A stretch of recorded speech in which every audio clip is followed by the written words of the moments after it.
Agradecer aí a participação dos panelistas, dos palestrantes, Dr. Gustavo Mantovani, meu maestro, e Dr. René Jorgueira, de Chile, outro gran maestro. E é muito bom a gente ter vindo depois dessas duas feras, que é Dr. Zeidenberg e Dr. Diego Fernandes, porque eles facilitaram o nosso caminho no entendimento das patologias da munheca, das patologias da mão, das patologias como a doença de Essexloprestes. Então é com muito gosto e prazer que nós vamos iniciar essa live, começando com o Dr. Zeidenberg, depois Dr. Mantovani, depois eu, depois Dr. Diego e por fim Dr. René. Obrigado, Geraldo. Obrigado, Jamie Reis, por o espaço cedido. Esperamos ter uma boa live aí. Uma boa noite a todos. Perfecto. Bueno, es un placer para mí también y para todos. Al único que no será placentero acá por la hora debe ser a Diego, pero el resto estamos en un horario normal. Yo simplemente les voy a hablar de algo que es un tema básico, porque este tema de Essel-Lopresti durante muchos años, primero que son pocos los casos de Essel-Lopresti que uno ve en la consulta, no son tantos. Sin embargo, nos ha llamado la atención a todos, ¿no? De lo que es la anatomía y de la biomecánica del antebrazo. Repito que yo voy a hablar de algunos aspectos de la anatomía porque es un tema bastante complejo. Y para no perder tiempo,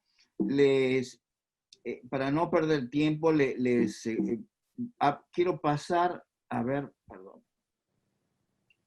Bueno, de conceptos, ¿no? La estructura anatómica es una estructura exclusiva del ser humano.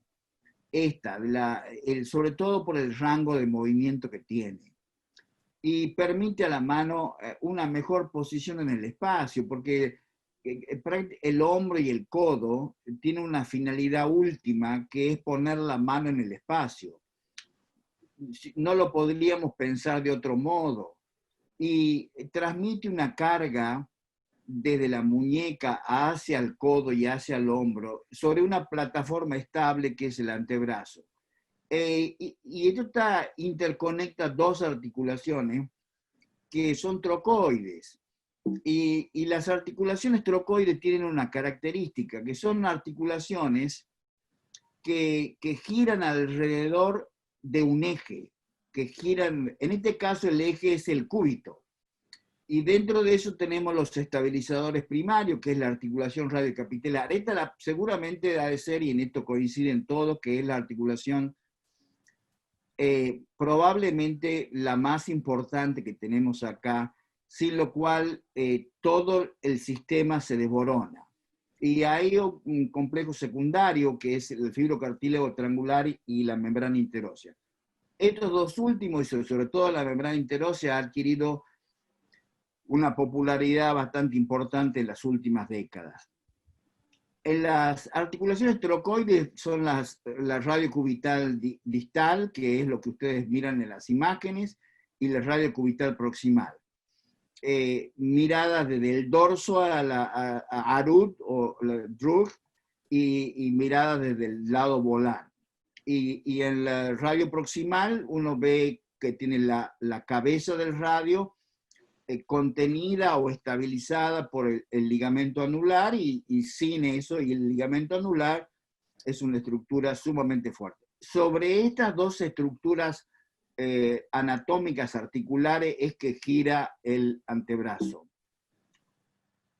Si uno mira la membrana interósea del antebrazo en la vista anterior, uno va a ver la disposición que tienen estas articulaciones y sobre todo ve una estructura en el centro que es la membrana interósea, y en el caso de la vista anterior se ha dejado en esta disección el pronador cuadrado casi a propósito, y en la vista posterior uno ve la misma imagen con algunas cosas que son algo diferente, y lo diferente es fundamentalmente en la parte distal, en lo que se conoce como porción membranosa o la parte distal de la membrana, que se caracteriza principalmente por tener esa banda o esa lámina oblicua que uno puede ver que conecta el radio y la radio cubital distal.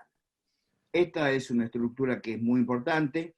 Después los vamos a conversar mejor. En otra disección uno puede ver algunos detalles mayores, donde uno ve la banda oblicua distal, que es esta, la banda central que le da una cobertura de estabilidad en el centro, que básicamente está un poquito proximal en la inserción radial, un poco proximal al ápex del ángulo del radio, y en la banda proximal distal. Estas son estructuras bastante variables. Y quisiera decir algo con respecto a esto, sobre todo de la banda oblicua distal. La banda oblicua distal tiene características muy, muy importantes y que no han sido descritas hace tanto tiempo. En nuestra experiencia, esta es una estructura que es bastante variable, y en eso muchos coinciden, inclusive Moritomo también hace una clasificación de esto, pero lo cierto es que nosotros que hacemos anatomía y además hacemos cirugía, observamos con mucha frecuencia una y otra vez la ley de la compensación. Cuando el fibrocartílago, los ligamentos radiocubitales dorsales y palmares son muy fuertes, la banda oblicua distal es muy pequeña y a veces una fibra que prácticamente ni se la ve. Por otro lado, por el contrario, cuando el fibrocartílago es bastante tenue, sí, la banda oblicua distal es muy fuerte, de tal modo de que tanto una como otra se compensan en el sistema de la estabilidad.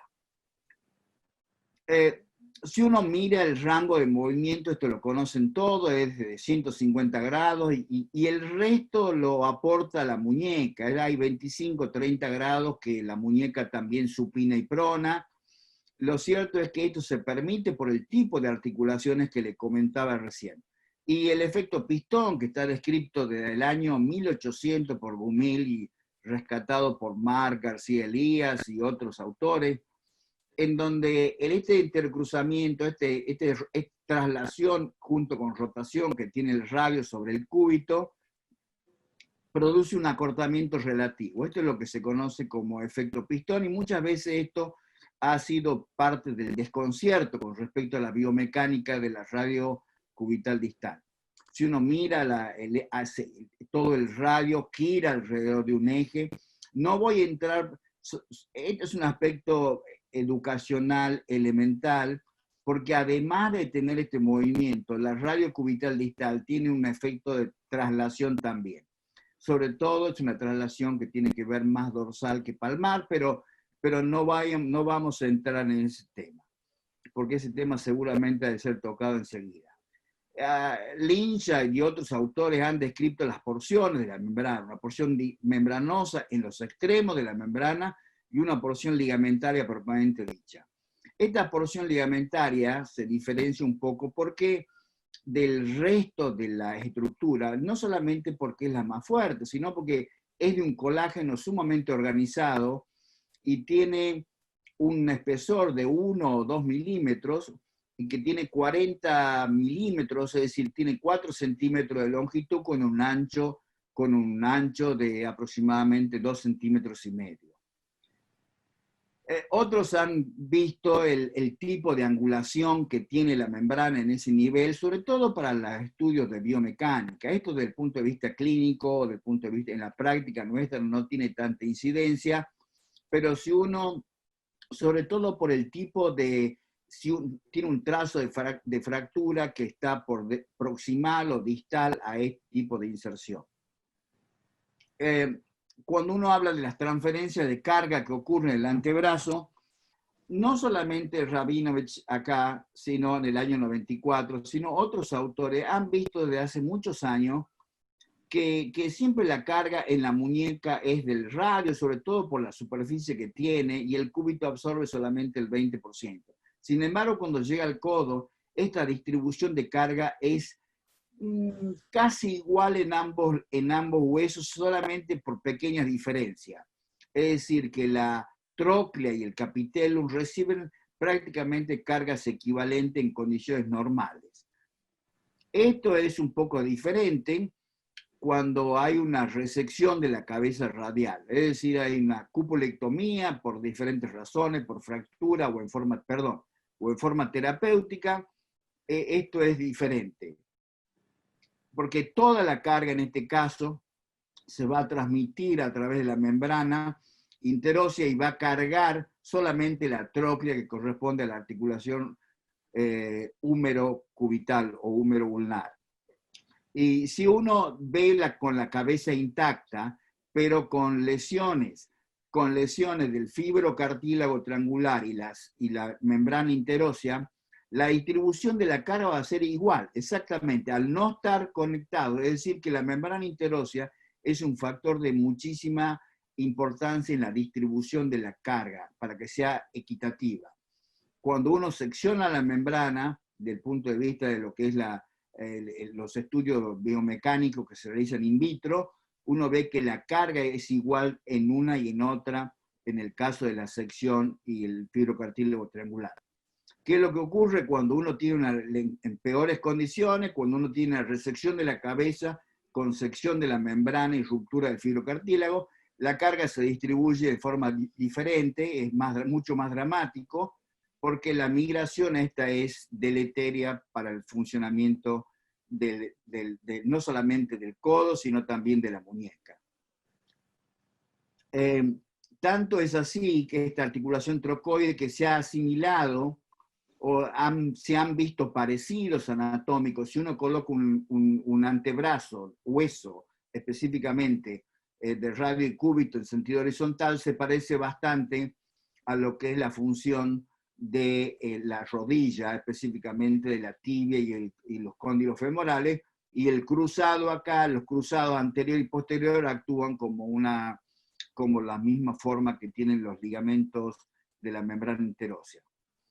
El rol de la membrana interósea es la transferencia de carga fundamentalmente, previene la migración proximal y el control de la luxación lateral del radio, produce estabilidad en el antebrazo. Por supuesto que no hablamos de esto, pero brinda muchas inserciones musculares a lo largo de la membrana y a lo largo del antebrazo, y que la banda oblicua distal estabiliza sin ninguna duda la articulación radiocubital distal. Esto ha sido estudiado largamente por Moritomo, Noda, Julie Adams y otros autores.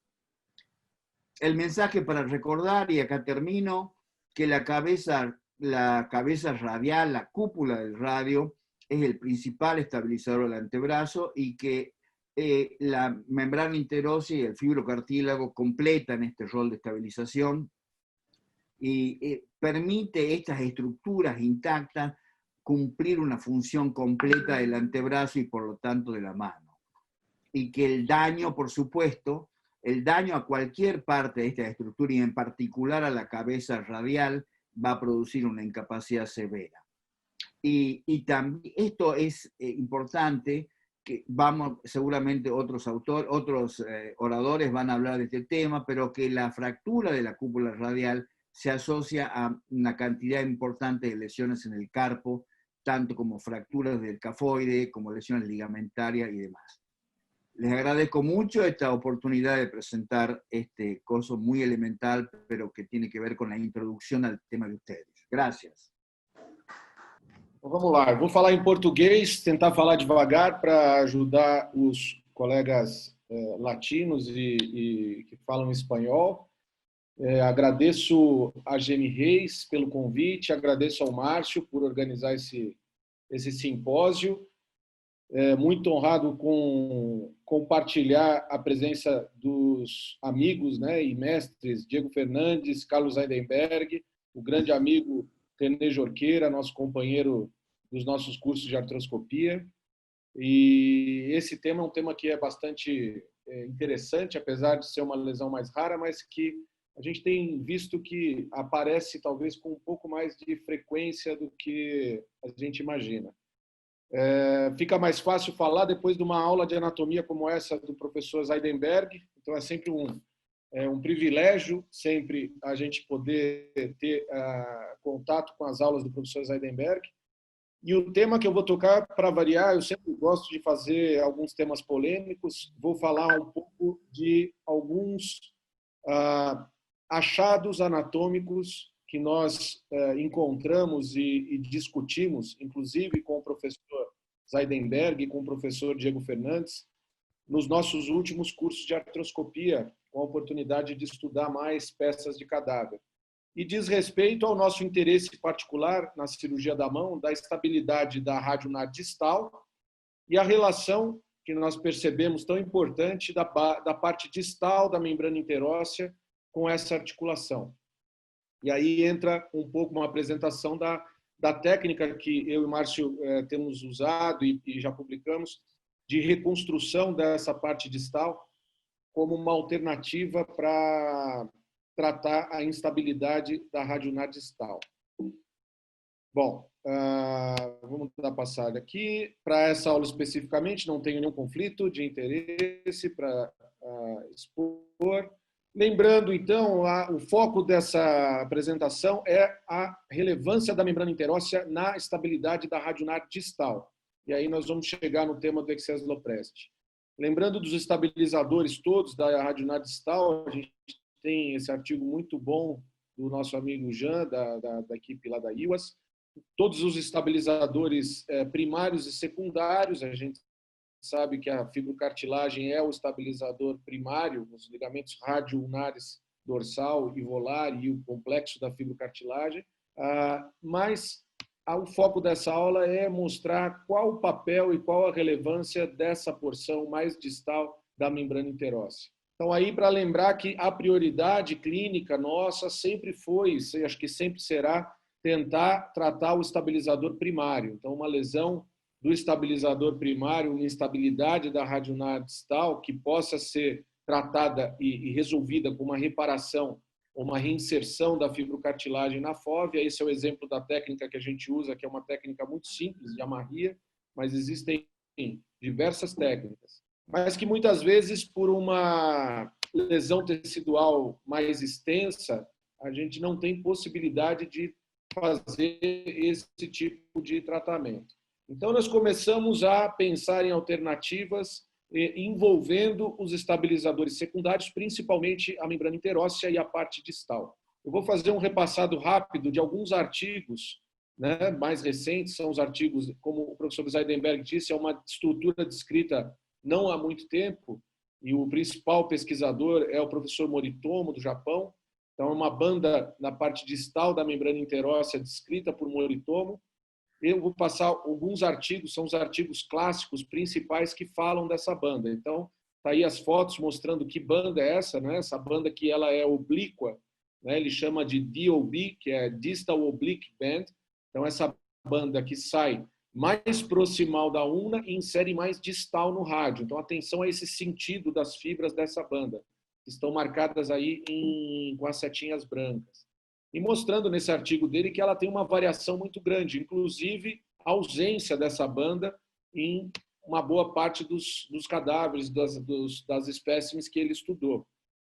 Da mesma forma que ela pode estar ausente, ela também pode variar muito em formato. Então, o professor Moritomo já descreveu em outros artigos, né, a variação anatômica, aí a gente vê a classificação que ele faz de vários formatos e várias apresentações anatômicas dessa banda. O professor Zeidenberg disse muito bem que existe, muito provavelmente, uma correlação funcional de compensação. Então, um paciente que tem um complexo estabilizador primário na fibrocartilagem mais débil, provavelmente tem uma membrana interóssea distal mais robusta para compensar essa estabilização.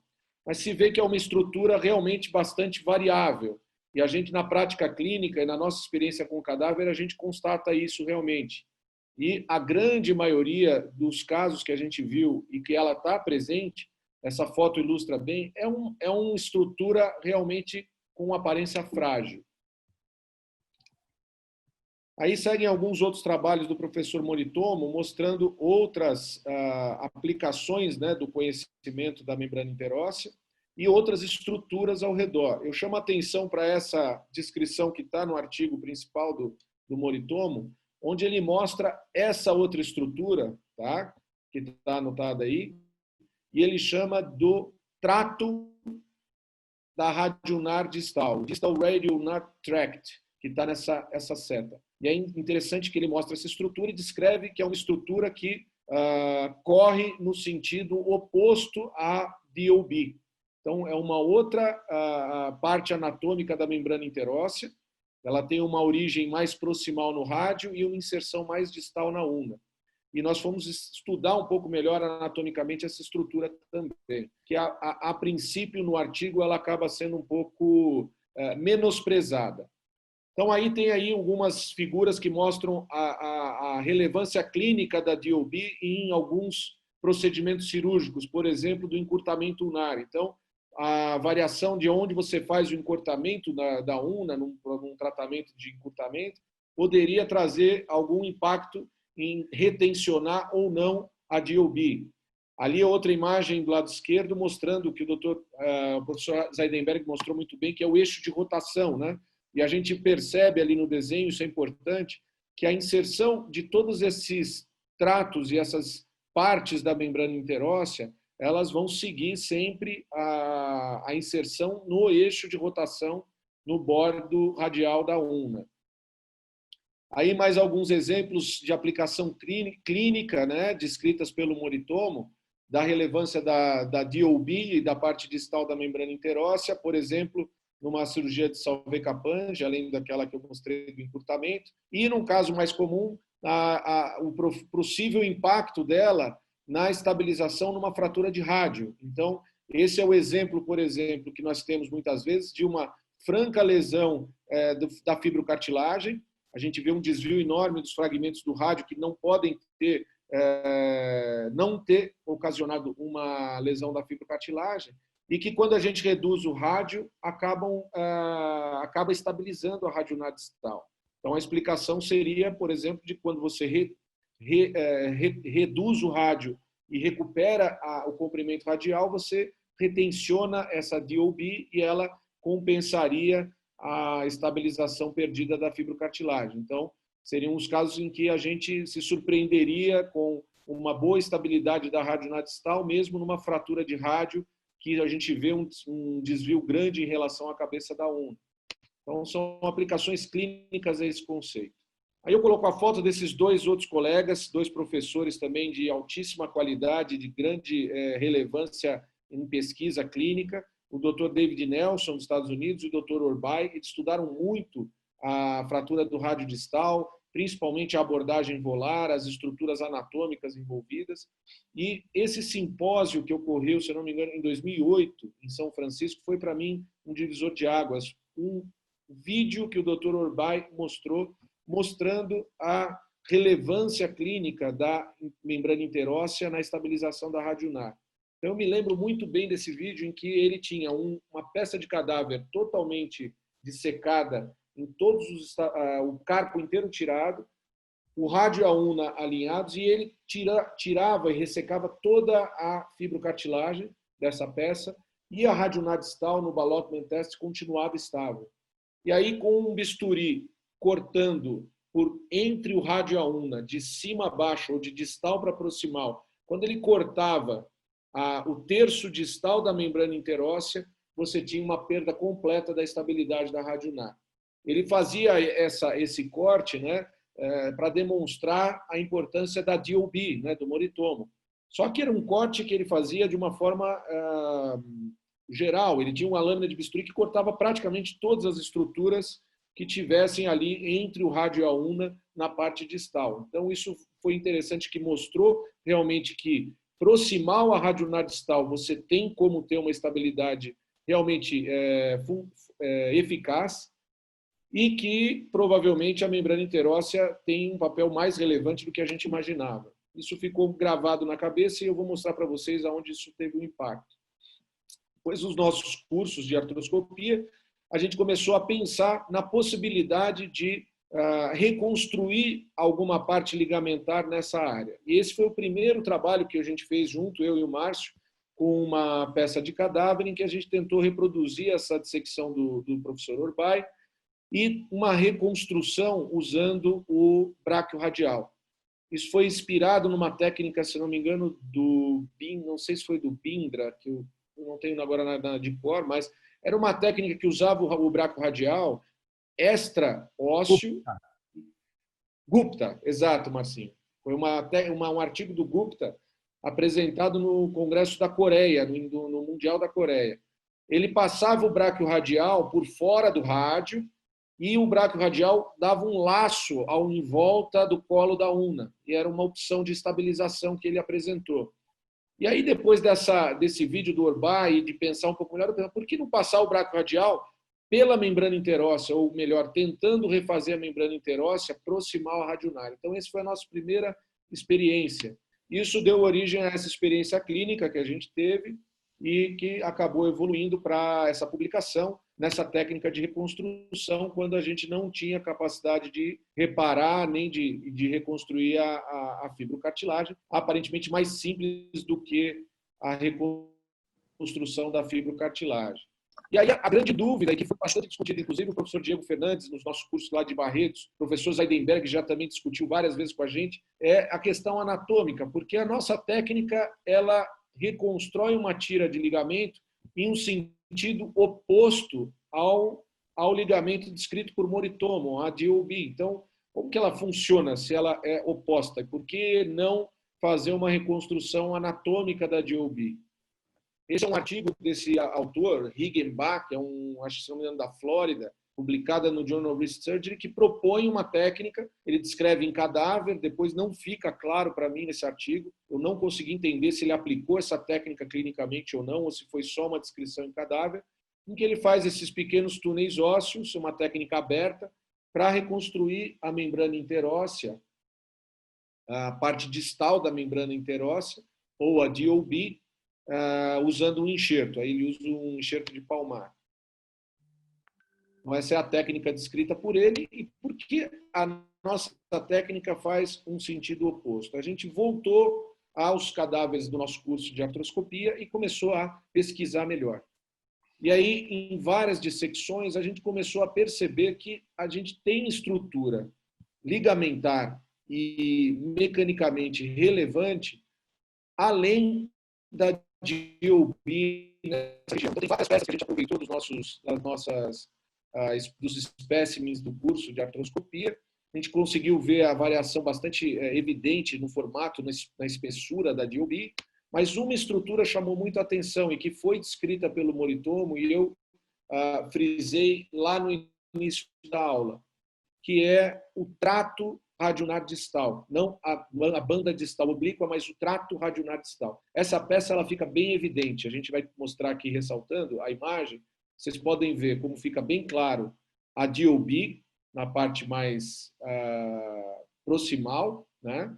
A gente vê a DOB aí bem delimitada, uma fibra relativamente fina, e você vê no lado radial, indo para a cabeça da una, pelo menos 3 bandas fortes de fibras ligamentares correndo no sentido oposto, que seriam fibras desse trato da radionar distal. E aí nós fizemos um experimento biomecânico muito simples, né? A gente não dispõe de grandes equipamentos, mas o que a gente usa na prática clínica para testar a estabilidade da radionar é o teste de Ballottement, o Ballottement test da radionar. Então a gente simplesmente reproduziu o Ballottement test nas peças de cadáver, uma vez que a nossa peça de cadáver do curso era uma peça do braço inteiro, então ela tinha o cotovelo e o punho, a gente podia fazer a pronospinação e ter essa possibilidade clínica de exame clínico da peça, e fizemos o corte seriado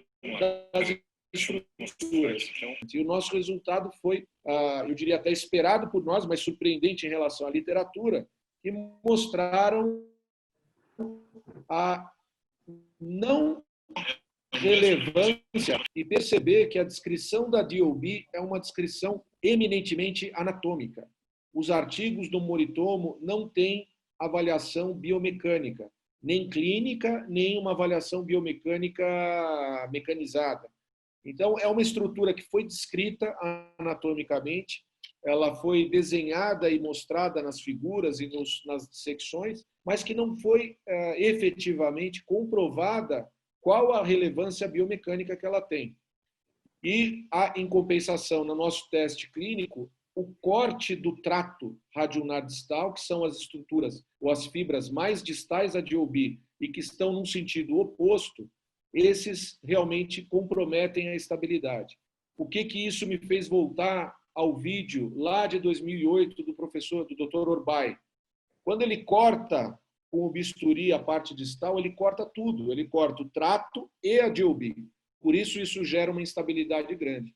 Então, isso é um ponto que eu convido aí os colegas que estão assistindo, quem tiver acesso a laboratórios de biomecânica e a cadáver, a evoluir nesse trabalho. A gente está publicando, nós temos um número pequeno de peças, mas eu acredito que é um tema importante a ser mais estudado.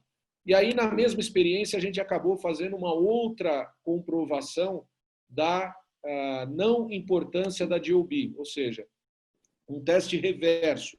A gente fez a reconstrução da DOB no sentido anatômico e no sentido oposto. Então, a gente fez um teste reverso. O que a gente fez? A reconstrução da banda distal nos dois sentidos. No sentido anatômico, descrito pelo Moritomo, e no sentido que a gente propõe, que é um sentido similar ao trato distal, né? E é um sentido que a nossa técnica descrita propõe. E aí, fazendo o ballotment test com a fibra do braquio radial nos dois sentidos, a gente pôde constatar que o sentido anatômico do Moritomo agregava uma certa estabilidade, mas ainda existia um pouco de jogo. Vocês veem que essa peça, a única estrutura que está mantendo a estabilidade da radionar é esse enxerto de tendão, esse enxerto. E a gente perde a estabilidade principalmente em supinação com a reconstrução no sentido anatômico da DOB. Em compensação, na reconstrução, usando o sentido da nossa técnica, que é mais distal na cabeça da ulna, a gente teve uma estabilização praticamente perfeita da radionar. Então, a gente não consegue luxar nem sentir nenhum tipo de instabilidade, tanto em pronação quanto em supinação. Então, esse é um teste clínico, é lógico que é subjetivo, está na mão do examinador, não é uma máquina, não é uma coisa de alta tecnologia, mas a gente percebe clinicamente, que é a nossa referência no dia a dia, a funcionabilidade dessa reconstrução. Então, a gente tenta propor agora uma explicação para essa variação. Então, a gente volta no artigo original do Moritomo e a gente vê essa descrição onde ele fala da DOB, essas setinhas brancas, porque ele simplesmente descreveu ela como mais importante e não essas setinhas que eu coloquei depois verdes, que é o trato radionar distal. Então, na nossa experiência em cadáver e clínica, o trato radionar distal é muito mais relevante biomecanicamente do que a DOB. A DOB é realmente um estabilizador secundário e ela não estabiliza bem, principalmente provavelmente na supinação.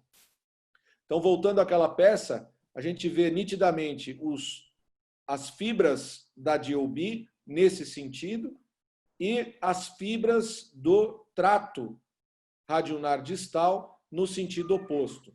E essas fibras, elas se inserem não na parte interóssea, mas na parte dorsal, na cápsula dorsal e nas fibras do ligamento radionar distal dorsal, que faz parte do complexo da fibrocartilagem. Então, ela é realmente uma estrutura acessória ao complexo da fibrocartilagem distal, triangular, e que agrega estabilidade. E aí a gente tem na literatura a descrição desse trato original, ela foi feita em 97 por Gabel, na Áustria. Então é uma estrutura já conhecida, a gente vê as fotos das dissecções anatômicas do Gabel, mostrando exatamente essa estrutura que eu acho foi negligenciada, talvez, ou menosprezada ao longo dos anos em relação à relevância biomecânica. Ao invés disso, a DOB acabou assumindo esse papel. E a gente está aqui tentando propor uma reavaliação dessas estruturas e uma maior importância dela. E aí, por fim, a nossa técnica, que vai num sentido igual ao trato radionar distal, é oposto à DOB, por que ela funcionaria tão bem? Aí entra a teoria que nós estamos descrevendo, que é a teoria da fóvea invertida. A gente vê o eixo de rotação na cabeça da una.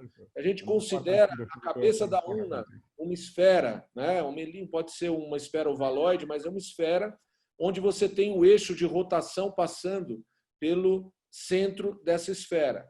A fóvea está no polo distal dessa esfera como o centro principal de rotação e de maior estabilidade. O que a gente pode intuir anatomicamente é que você teria uma fóvea espelhada no polo proximal dessa esfera. E seria exatamente esse ponto que a gente obteria uma estabilização equivalente à fibrocartilagem, que é o estabilizador primário, só que no lado proximal. Coincidentemente, é muito próximo do ponto onde o nosso enxerto se insere na una. E isso explicaria por que essa reconstrução é tão estável e tão eficiente. A gente, talvez de uma forma até ao acaso, acabou chegando numa situação anatômica muito feliz e muito favorável. E, secundariamente a isso, o sentido do rádio proximal para a una distal, ele segue a mesma orientação da banda central, que é o estabilizador longitudinal do antebraço. Então, essa reconstrução que a gente faz, quando aplicada em lesões secundárias ao excess lopreste, onde você tem também a instabilidade longitudinal, ou seja, você cursa com o encurtamento do rádio, o sentido da fibra indo para distal na una, ele vai também corrigir ou estabilizar a instabilidade longitudinal. Então, é um ganho secundário dessa técnica você conseguir estabilizar essa tendência de encurtamento do rádio nas lesões secundárias ao excess lopreste, que foram a grande parte das lesões que nós tratamos nos primeiros casos clínicos. Concluindo, é uma técnica bastante promissora, na nossa opinião. Ela é muito reprodutível, ela é fácil e reprodutível, ela é muito efetiva e simples. Então, é uma opção tanto para instabilidades da rádio unar distal irreconstruíveis ou irreparáveis do ponto de vista da fibrocartilagem.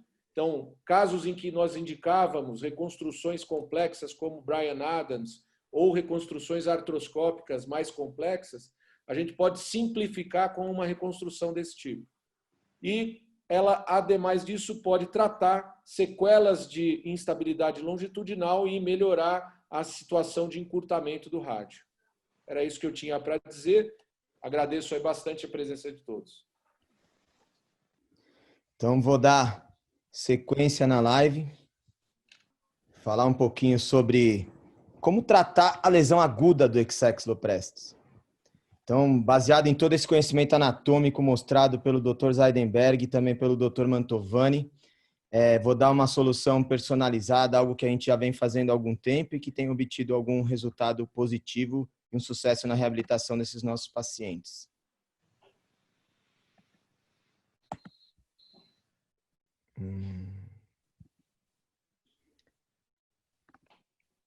Então, vamos descrever um caso clínico. Essas imagens foi até mandada pelo próprio paciente para mim. Paciente jovem, 27 anos, um media designer, teve um acidente de motocicleta na frente da sua residência e a câmera do prédio filmou. Um trauma de alta energia, com menos de 1 hora ele chegou ao hospital e aí nos acionaram. No exame físico ele tinha na sua mão dominante dor, deformidade, um edema acentuado e uma deformidade dorsal do punho. Aspecto neurológico estava normal e o ATLS também não tinha nenhuma alteração. Aqui a radiografia inicial, mostrando um desarranjo aí mais do cotovelo do que propriamente do punho e justificando um pouco pelo mecanismo de trauma que a gente acabou de ver nas imagens há pouco aí enviadas pelo próprio paciente. E contrariando um pouco a literatura e já artigos para isso, a gente acreditava que a energia do trauma vinha de quando a queda com a mão espalmada e aí a energia se dissipava pelo punho, chegando até o cotovelo. E há artigos novos, feitos até na Alemanha, mostrando que o trauma inicial se dá na membrana interóssea, e ele se dissipa tanto para a membrana interóssea distal, né, na radionar distal, e também para a radionar proximal, como o Gustavo falou, na fóvea espelhada, que é na cabeça do rádio. E por conta disso, alguns fatores que geram instabilidade quando temos uma fratura da cabeça do rádio associada, está associado a pacientes jovens e homens, traumas de alta energia, tem a fratura da cabeça do rádio e do estiloide ulnar, tem fraturas, às vezes, da coluna medial do rádio e as fraturas complexas da cabeça do rádio. Esses são fatores que predispõem também avaliar a radionar distal e tratá-la. Então, fraturas que é consenso após uma osteossíntese tanto da cabeça do rádio quanto do rádio distal, a gente continuar com a instabilidade da radionar distal e fixar a fratura da base do estiloide da ulna, lesões com desinserção da fibrocartilagem, a estabilidade grosseira do antebraço, o Ballottement test, e fraturas da ulna distal desviadas. Tudo isso nos favorece a estabilizar a radionar distal. Precisamos fazer algo para resolver esse problema. E aqui um pouquinho de como examinar isso clinicamente. Isso já no intraoperatório, a gente vê uma pistonagem que deixa de ser anatômica, como o Dr. Zeidenberg falou, e passa a ser patológica, porque a gente perde a conectividade da radionar proximal, da membrana interóssea e da radionar distal. E assim, esse Exloprest caracterizou sua patologia. Aqui um dos testes mais usados, que é o teste do baloteamento. Muitas vezes esse teste é fisiológico, ele não é uma articulação rígida, sem movimento. Então, comparar com o lado contralateral é importante demais e testar em todas as posições do antebraço, em posição neutra, em supinação e pronação. E se tem uma instabilidade palpável, significa lesão dessas estruturas que complementam a estabilidade da radionar distal. Um outro teste é avaliar a radionar proximal. Aqui, uma luxação da cabeça do rádio durante o mecanismo de pronossupinação. Ele luxa em pronação e se reduz em supinação, mostrando que há uma perda da conexão entre essas estruturas. E aqui, fazendo o baloteamento teste já com a fluoroscopia. Então, mostrando na posição de frente e agora na posição lateral, que a ulna se desloca do rádio de forma patológica, não mais fisiológica.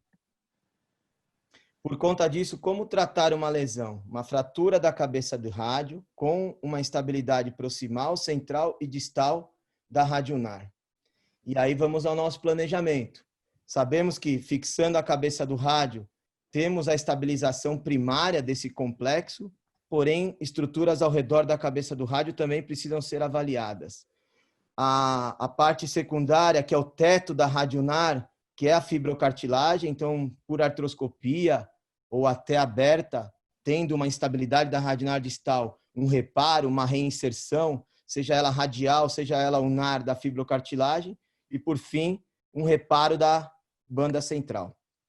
Então, as fraturas da cabeça do rádio de traço simples, que possam ser resolvidas com uma redução e fixação interna é desejável, mas aquelas complexas têm que ser feita artroplastia. Após isso, avaliar agora a radionar proximal, e se temos uma instabilidade da radionar proximal, como a luxação da cabeça do rádio, após a fixação desta, testa de novo e mantenha a instabilidade, precisamos fazer um reparo ou uma reconstrução do complexo lateral do cotovelo. E aqui uma das técnicas que a gente gosta de usar, que faz um laço por dentro do osso da ulna e crava no ponto isométrico do húmero, botando aí como um tirante, um estabilizador da cabeça do rádio. Após isso, nós vamos para a fibrocartilagem, e aqui a técnica que o Mantovani descreveu, uma técnica que pode fazer artroscópica, mas também é possível fazer aberta, também publicamos isso, e é a reinserção da fibrocartilagem na ulna. Quando temos uma lesão radial da fibrocartilagem, é possível reinseri-la? É possível também. Túneis ósseos no rádio e a amarrilha dessa fibrocartilagem na parte radial. E a mais comum de todas, que é a reinserção da fibrocartilagem por uma lesão foveal de forma artroscópica elegante, usando ferramentas que nos facilitam tudo isso, preservando estruturas nobres como a cápsula e todos os mecânicos próprios serpitores que circundam toda a fibrocartilagem e toda a cápsula do punho. E aí conseguimos uma reinserção óssea sem nó, o que facilita também a reabilitação, o conforto do paciente no seu período pós-operatório.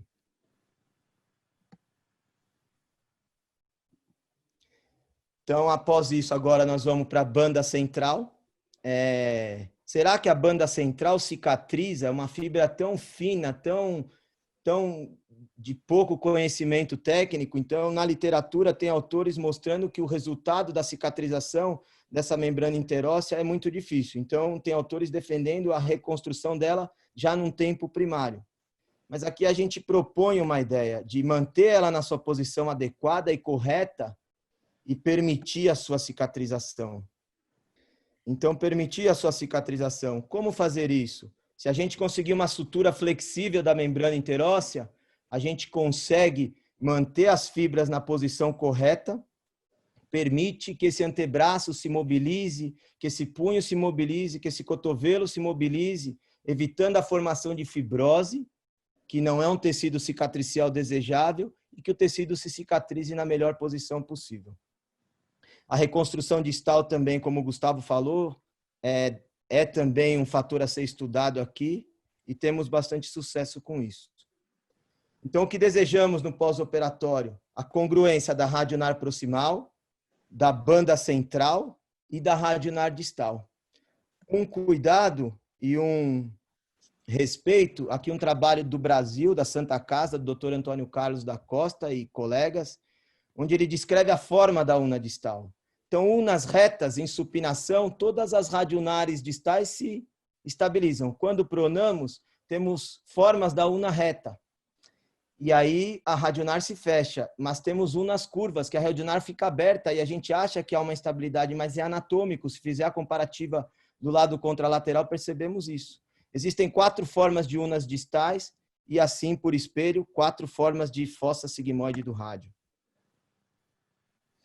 E aqui o nosso caso. Gostamos de fazer uma abordagem proximal do rádio e tentar proteger esse ligamento anelar. Então, o sparing do ligamento anelar, escorregar a placa por baixo dele, nos dá segurança também na estabilização da radionar proximal. Tentar ser menos agressivo ao paciente no tratamento dele do que o trauma. Depois vamos para a parte distal, o topo da radionar, e aqui o nosso paciente com uma desinserção, um Hook teste positivo, onde a gente realizou a reinserção óssea com túneis ósseos pela una e a passagem de um fio especial, um fio fiber, usando também, pela mesma inserção do túnel da una, uma agulha, pondo um laço com fio nylon, e aí a gente cria um laço sobre a fibrocartilagem. E aí, quando se dá o nó, a gente obtém aí a reinserção da fibrocartilagem no osso. O vídeo só está demorando um pouquinho para rodar, mas já está rodando, aqui só desbridando, mostrando a fibrocartilagem reinserida, já com sua tensão desejada. E aqui o nozinho que a gente fez por artroscopia. E por fim, não reconstruir a banda central, porque não é uma técnica fácil e também, se a gente permitir que esse tecido se cicatrize, nada melhor do que o tecido original. E aqui o aspecto da radiografia no primeiro mês de pós-operatório. Aqui também no primeiro mês, já com liberdade de movimento. E como fizemos a reabilitação. É muito importante na reabilitação exercícios de propriocepção. Conectar a cirurgia que a gente fez com o way of life desse paciente, com as atividades de vida diária. Então, exercícios que estimulam a propriocepção de musculatura extrínseca, estimular a cápsula dorsal do punho, estimular o trajeto da membrana interóssea, traz benefícios na função desse paciente. Aqui o segundo mês já de pós-operatório, um paciente com completa liberdade de movimento de punho, de cotovelo e com estabilidade.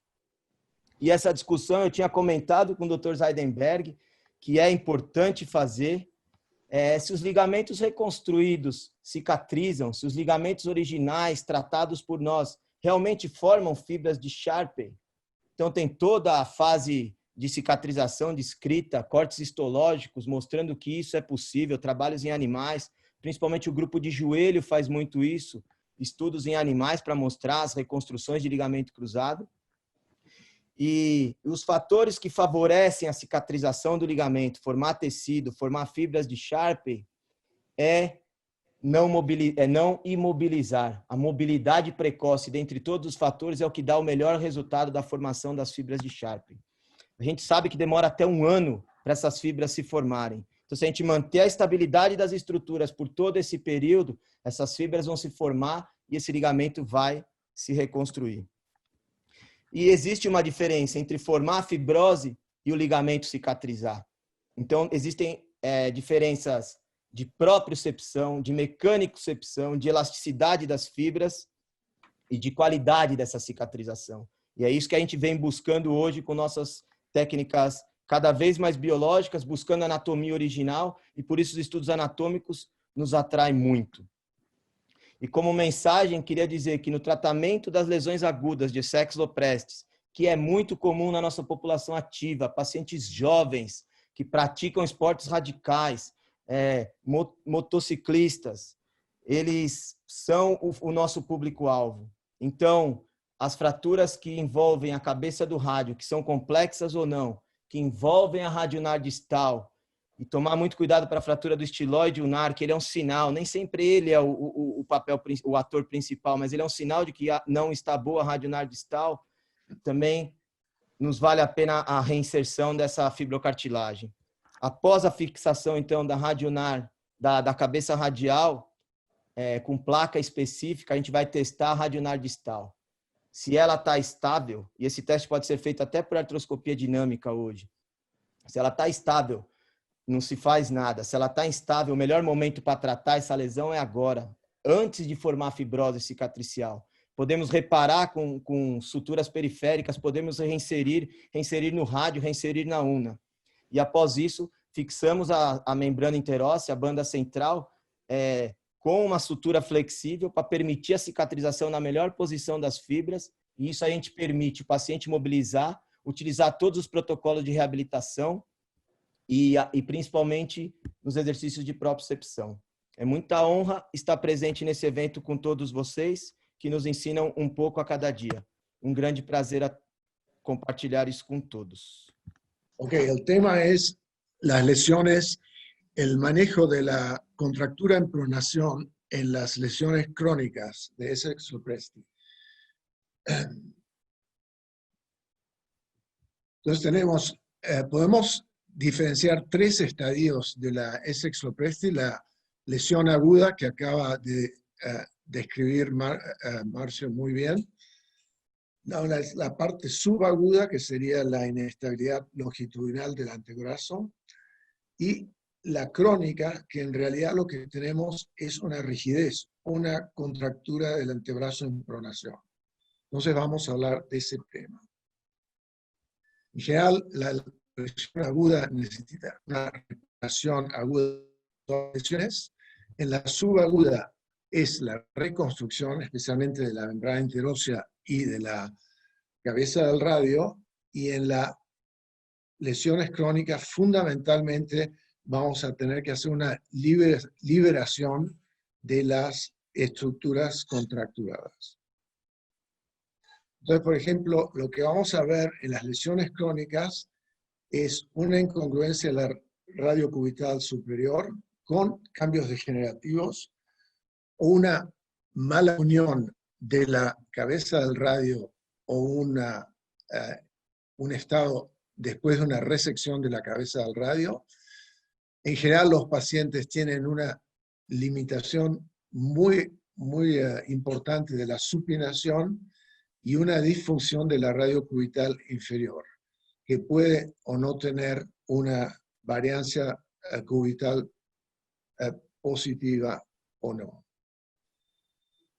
Entonces, lo que pasa en esta fisiopatología es que la traslación proximal del radio resulta en una incongruencia y termina con cambios degenerativos en la radio cubital superior.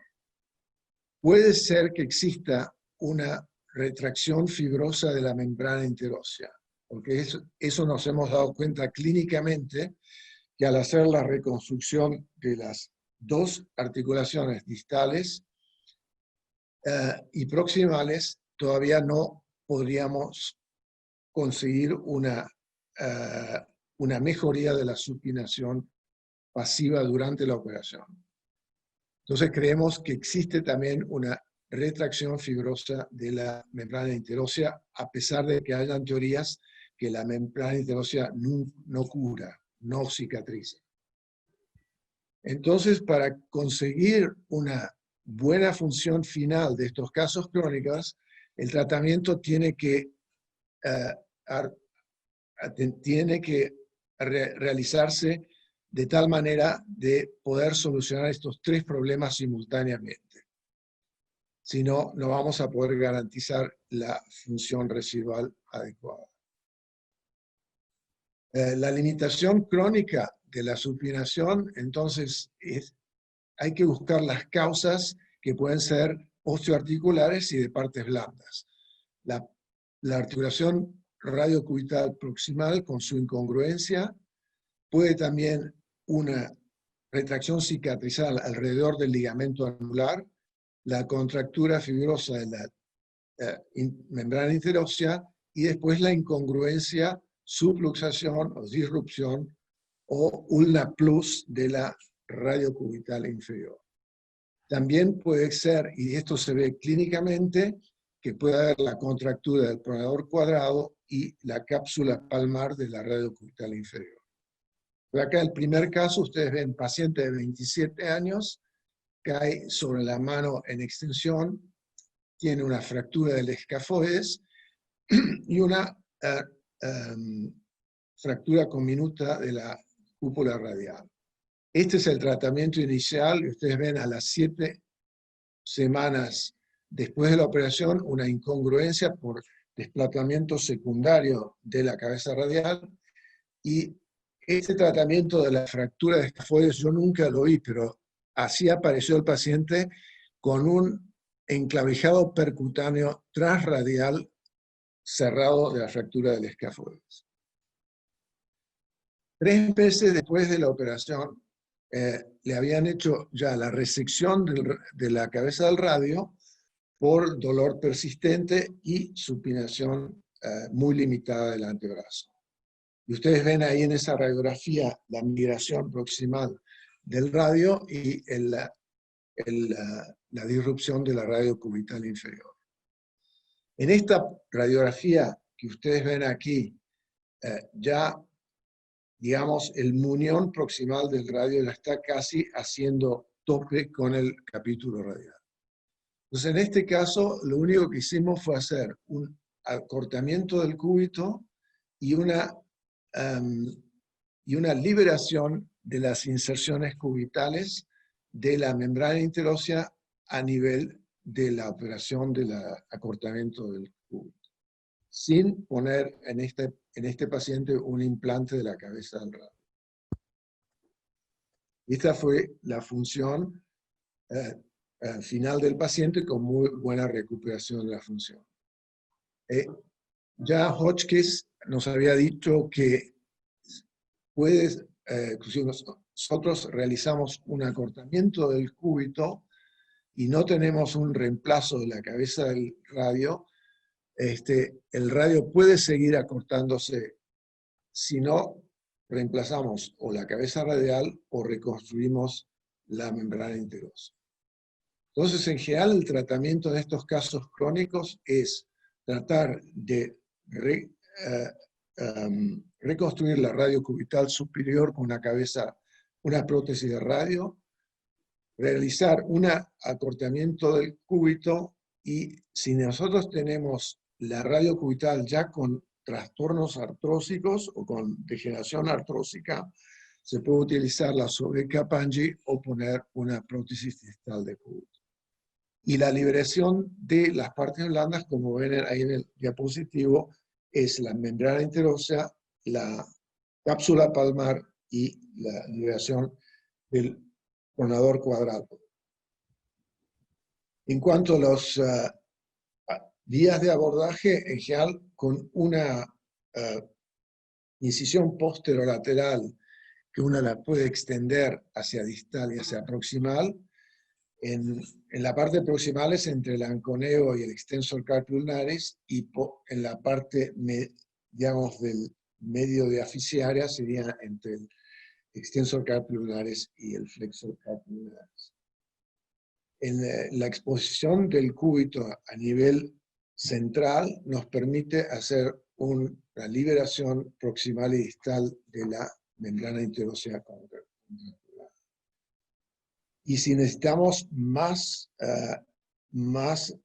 exposición de la radio cubital distal, podemos extender la misma incisión dorso-cubital como para hacer una operación de Sobeca-Pangi o un reemplazo protésico del cúbito. Para hacer entonces la liberación palmar necesitamos una incisión palmar adicional.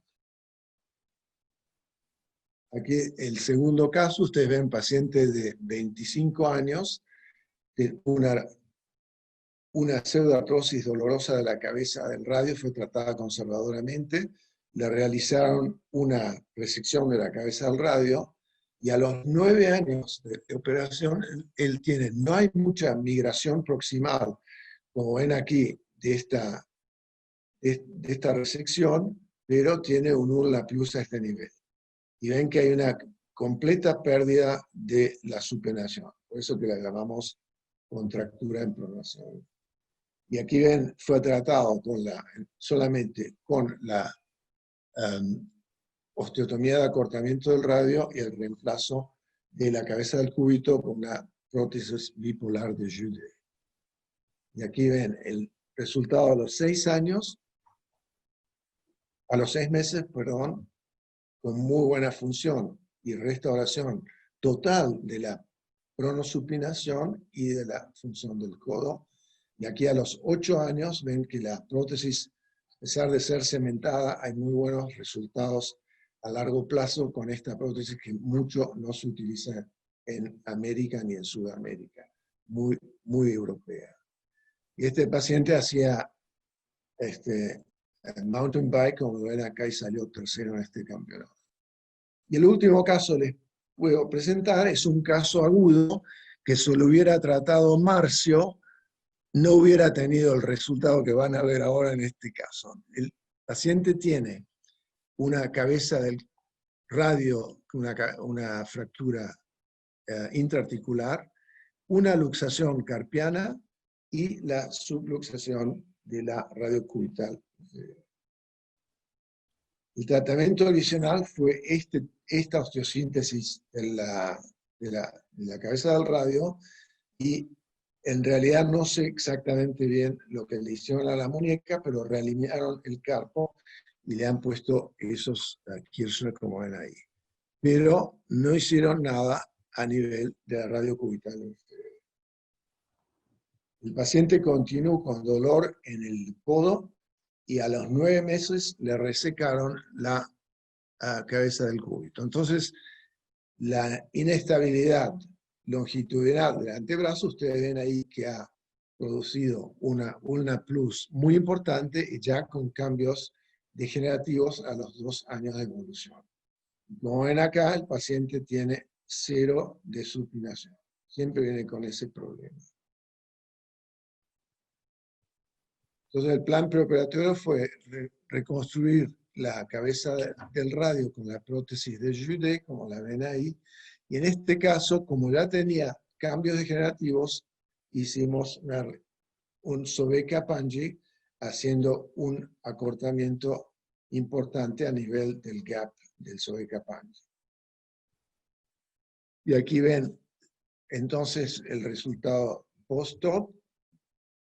Aquí a los 5 años de evolución, tampoco hay signos de aflojamiento ni de descementación de la prótesis, y esta fue la función final del paciente.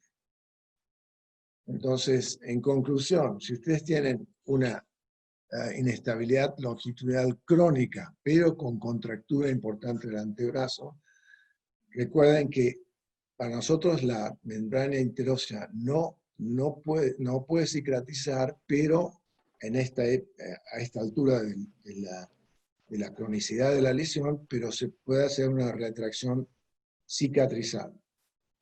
La reconstrucción en la etapa subaguda puede también ser importante para descargar un poco las presiones sobre una prótesis de la cabeza radial, para tener menos desgaste a nivel del compartimento externo del codo. Entonces, hay que hacer un resurfacing o hacer una reconstrucción con prótesis de la radiocubital superior, no hacer una sobrecarga poniendo prótesis muy grandes de esta articulación. Después, el acortamiento del cúbito es la segunda parte de la operación, y si tenemos cambios ya artrósicos en la radiocubital inferior, o un Sobeca-Pange, o un reemplazo protésico. Muchas gracias por su atención. Oye, muchas gracias a Kemerize, a Marcio por tu invitación. Es un honor estar aquí sentado con el profesor Diego Fernández, con el profesor Seidenberg y con Gustavo, que es grandes amigos. Para cerrar un poco el tema, ya la puesta al día de la historia ya fue vista completamente, unas charlas increíbles, así que eso me va a hacer mucho más fácil la presentación de mi caso, al menos. Esta es una paciente, voy a presentar un caso de una lesión de una paciente que tuvo un traumatismo de su extremidad superior izquierda en el año 2009, 30 de julio exactamente, sufre un accidente en la vía pública, tomando algún tipo de movilización, y es evaluada en el servicio de urgencia, en la cual se realiza un tratamiento. No pude obtener las radiografías iniciales de ese traumatismo, pero sí del tratamiento que se realizó posteriormente a esto. Fue evaluada el 30 de julio, y ya en septiembre del mismo año, del 2009, fue sometida a una cirugía en que se realizó una cupulectomía, ¿ya?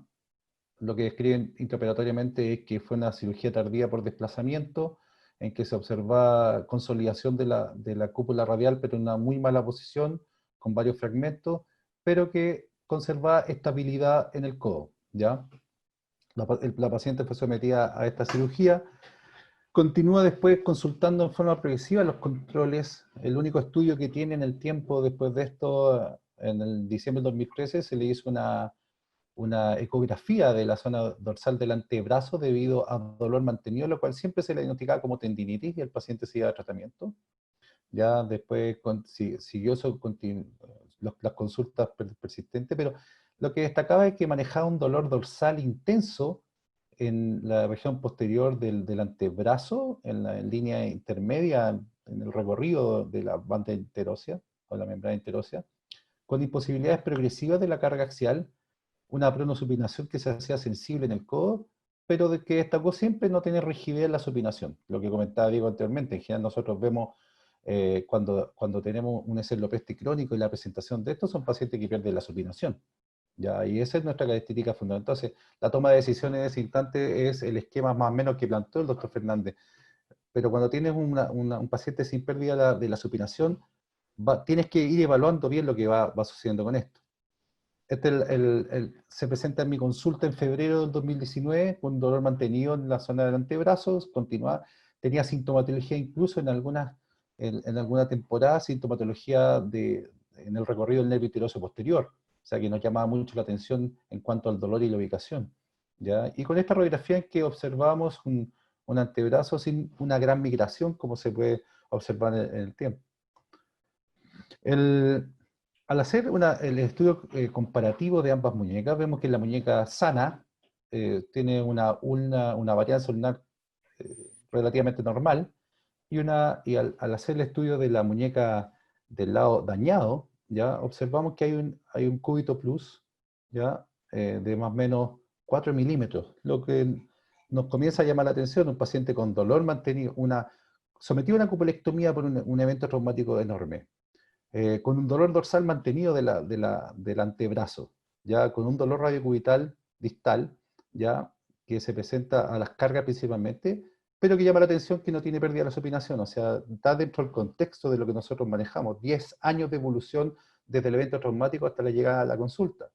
Entonces, ¿cuál es mi pensamiento? Sigue siendo que es una inestabilidad axial del antebrazo. En general, el pensamiento va por esa línea, y por ahí tratamos de nosotros acelerar un poquito la percepción de cuál es la lesión completa y cuáles van a ser los tratamientos a futuro, tanto conservadores como quirúrgicos. Uno va a ir evaluando según la persistencia del dolor del paciente. Ya lo nombraba anteriormente, vemos que la banda central, la banda oblicua distal, la banda oblicua proximal, y para mí también muy importante, que lo aprendió junto con Marcio y Gustavo, lo que es el tracto radioulnar dorsal, ya que le damos mucha importancia a eso después de las disecciones que se han hecho en cadáveres en los cursos de artroscopía. Sabemos desde distal hacia proximal que los estabilizadores radiocubitales son varios. Tenemos estabilizadores que son estáticos y estabilizadores que son dinámicos. Entra a tallar muy bien aquí los estabilizadores, el complejo del fibroactivo triangular con todos sus componentes, la banda oblicua distal y el tracto también radioulnar dorsal, y el pronador cuadrado también le da mucha importancia para cuando nosotros hacemos el análisis prequirúrgico o preconservador, el tratamiento conservador de estos pacientes con inestabilidades. Al tratamiento quirúrgico también le damos importancia a lo que decía Marcio de la propiocepción o los tratamientos que hay que hacer posteriormente. Con respecto a esto, entra a tallar mucho en la parte distal de la membrana interósea todo el complejo de la banda oblicua distal y sus tractos dorsales, que para nosotros va a ir siendo muy importante el análisis, y esto ya lo revisó muy bien Gustavo, y creemos fehacientemente en estas descripciones que hace cada uno de los autores con respecto a la importancia que tiene todo el segmento distal en la estabilidad axial del antebrazo, ¿ya? Y es por eso nuestra creencia. Creemos que sí es muy importante la banda central, pero también todo este complejo distal, que ya fue muy bien descrito, nos va a dar una importancia mayor. Entonces evaluamos esta estabilidad, y cuando pensamos cómo fue el mecanismo, vemos que hay una carga axial, probablemente por el traumatismo anterior, que en el 2009 probablemente no se expresaba mayormente, y la paciente en el tiempo fue produciéndose un dolor mantenido que empezó a llamar la atención. Ahí hubo un compromiso de la cúpula radial, se compromete la membrana interósea, se compromete la banda central principalmente, y también el complejo fibroactílago. O sea, son varios eventos anatómicos, de lesiones anatómicas que se van a producir para esta inestabilidad axial. Y vemos que cuando se producen estas cargas axiales, también hay cargas rotacionales que se van a ir limitando, como lo describía muy bien el doctor Seidenberg. En general, los cambios de posición y este pistoneo descrito se va a ver alterado si está toda esta estructura rota. Entonces, cuando tenemos un paciente de enfrentamiento agudo, ideal, trabajamos en la radioulnar distal, en la zona proximal y la membrana interósea. Lo mismo pensamos también en un paciente con tratamiento crónico. Ya lo describió, como decía el doctor Fernández. Si tiene supinación o no tiene supinación, va a ser un punto importante para nosotros ir a liberar o no. Pero en este caso en particular, la paciente tiene buena pronosupinación completa, pero dolorosa, y con una estabilidad axial y una migración del radio hacia proximal. ¿Ya? Entonces ahí viene la toma de decisiones de qué vamos a ir haciendo en el contexto del tratamiento. La paciente en general tiene que realizarse un tratamiento conservador previo para nosotros tomar decisiones después en nuestras propias manos del tratamiento final. Cuando reconstruir una membrana interósea, en general hay que evaluar el tiempo de evolución, la demanda funcional del mismo paciente, hay que ver la inestabilidad axial crónica. ¿Cuáles son las causas principales? Como decía antes, la cupulectomía y la lesión de la membrana interósea no diagnosticada son las causas principales de inestabilidad axial crónica. Y en agudo, aún los estudios no son tan fuertes, sí viene muy fuerte todas estas técnicas que son las reconstrucciones distales de la membrana. Esta, como lo habíamos nombrado ya, hay muchas técnicas de reconstrucción en general que se han ido escrito en el tiempo. En mi caso personal y en mi experiencia personal, los resultados con la reconstrucción pura de la membrana interósea, que no son muchos casos, no ha sido lo satisfactorio y lo que uno ha buscado. Es por eso que uno es tan reticente. Por suerte estos casos no son masivos y no son de gran cantidad, pero en general uno ha ido aprendiendo en el tiempo, a partir de la anatomía, la biomecánica, de poder ir resolviendo esto según las partes que estén comprometidas. Se han ido buscando angulaciones precisas para poder reconstruir esta zona, pero siempre se focalizaba solamente a la zona central, a la banda central. Y los puntos más distales de la membrana interósea no estaban siendo bien tratados en el sentido de correcciones. Ninguna de las técnicas descritas en la literatura ha sido superior a la otra. Y tiene varias complicaciones. Hay fracturas de los túneles, lesiones de los nervios, limitación del rango de bronzopinación, como nombramos anteriormente, y también hay alteraciones del sitio donante también que nos van a afectar en forma importante. Es ahí que en general los pacientes presentan antecedentes de accidentes que son sin tratamiento, que te van a llegar a la consulta, o antecedentes de una cupulectomía. Ese es el paciente que ataca. Y en este caso particular es lo que pensamos. Tenemos un paciente con dolor cubital de muñeca, una impactación de la cabeza de la ulna, dolor axial del antebrazo y dolor lateral del codo. Debemos resolver en general esto. Fue sometido a un tratamiento conservador con mejora de la propiocepción, mejora de la musculatura, de la estabilización, de todas las posibilidades conservadoras que se pudiese dar para ella, pero aumenta en el tiempo la imposibilidad de la carga, decidiendo hacer el tratamiento ya más completo de su caso. Y el objetivo de la indicación de cirugía es, 1, recuperar la estabilidad axial. Carlos lo dijo muy bien, la parte fundamental de la estabilidad axial va a ser el espaciador que no está, o sea, la cúpula radial no está en este paciente. Y ahí nos tenemos que abocar en primera medida. También hacer un tratamiento del complejo, el fibrovertido triangular y todo su estabilizador, y la parte distal de la membrana interósea, que para mí va a tallar como punto importante. Por eso el primer paso del tratamiento quirúrgico de esta paciente es la colocación de una prótesis, un espaciador de la zona proximal, ¿ya? Con lo cual medimos muy bien la prótesis según la observación de la radio cubital como esté. Veíamos anteriormente que la radio cubital tenía 4 milímetros de varianza positiva. Ahora vemos que se alinea y está en una posición más correcta. Destaca la paciente sin compromiso de desgaste de la radio cubital distal, porque si no la toma de decisiones habría sido hacer un sabeca paño o algún otro gesto quirúrgico distinto, o una prótesis o un reemplazo. En este caso en particular no tenía ningún tipo de desgaste articular. Una vez que ya colocamos esta prótesis y alineamos la varianza ulnar, ya nos despreocupamos un poco de lo que es el codo y evaluamos intraoperatoriamente, ya al paciente anestesiado, cuál es el tipo de inestabilidad que presenta. Y vemos que es una franca inestabilidad de la radio cubital distal, lo cual concuerda un poco con lo que nosotros estamos pensando, esta inestabilidad axial crónica sin bloqueo de la supinación, pero con una gran inestabilidad. O sea, hay un compromiso importante de todos los componentes. Destaca que en el prequirúrgico, en el tratamiento conservador que nombraba, hicimos un reforzamiento del pronador cuadrado como estabilizador para ver cuánto nos aportaban esto, sin tener resultados en este tratamiento. Sometí a cirugía el 23 de diciembre del 2019, evaluamos el segundo paso, la evaluación artroscópica, en que visualizamos cómo está el fibrocartílago. Pensábamos que podía no tener un fibrocartílago adecuado, pero sí vemos un fibrocartílago presente, ya con un daño, como ven arriba, del semilunar, un daño condral importante que nos describe la misma impactación. Evaluamos la inserción del fibrocartílago y vemos un fibrocartílago desinserto, ¿ya?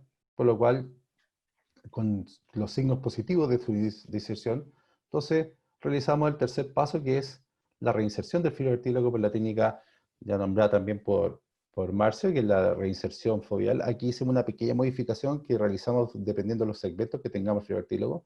En vez de hacer la tunelización y la colocación de la sutura en forma paralela, en una posición dado por los ligamentos, tratamos de hacer una orientación en perpendicular en 90 grados para tratar de abarcar la mayor cantidad de fibrocartílago posible.